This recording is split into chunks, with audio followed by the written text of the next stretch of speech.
কিরে বাঙাল, জন্মের কাঙাল, শুভ সকাল। বল ঘটি, হাওয়াই চটি, সুপ্রভাত।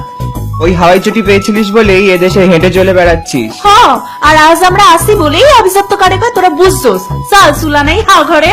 থাক আর আভিজাত্য দেখাসনি বাপু। শুকনো গাছ, পচা মাছ সবই তোদের কাছে টেস্টি। ঘটির মানে জানিস? হ জানি, মাথা খোলা বাসন। আয় জল ভইরা দি। ওরে ঘটি মানে হলো খাঁটি খাঁটি দেশের মানুষ। থাক, তোগো আর খাটি শেখাইতে হইব না আমারে। খাটি হইল গিয়া আমাগো দেশের লোকেরা। ভালোবাসায় ক, কথা রাখায় ক, রন্ধনে ক। হ্যাঁ, আর দান ধ্যান, গিফট, খাওয়ানো এগুলো বল। জিভে জল আনা তোদের লোটে মাছের ঝুড়ো, লোককে দিলে 1 চামচ। বিয়ে বাড়িতে 200 টাকার গিফট, কিপটে কোথাকার। কিপটে মো তোদেরও দেখা আছে। বাড়ি গেলে রসগোল্লা জল খাওয়াইয়া কইবি আসতে পারস। বেটা ইস্ট বেঙ্গল। জেনে রাখস, ইস্ট অর ওয়েস্ট, বাঙাল ইজ দ্য বেস্ট।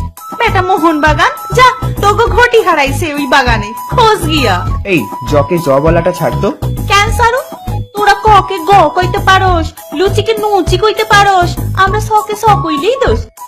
সর গিয়া, আমাকে সরিষার তেল আনতে হইব। ওহো, ক গ্যালন রে? তোরা যাবারে তেল খাস? আরে বোতলে মুখ দিয়ে খাস? হ্যাঁ, তোদের মতো গোটা সেদ্ধ খাই না তো। কেন কেন তোদের সকলের বাড়িতে কি তেল কম পড়ছে? কার বাড়িতে কম পড়েছে জানি না, আমাদের বাড়িতে তো পড়েছেই। যাও সর্ষের তেলটা নিয়ে এসো, না হলে আজ আর শুটকির ঝাল খাওয়া হবে না। সত্যি 2 বছর ঘটি বাড়ির বউ হয়েও সেই বাঙালি থেকে গেলে। ওই খালি তো খাইলাম তোমাকে মায়ের হাতের মিষ্টি আলু পোস্ত আর বিউলির ডাল। বাঙাল হোক বা ঘটি, দা হোক বা বটি, ঝগড়া তো শুধুই মজার খেলা। আসলে এ তো দুই বাংলার মিলন মেলা।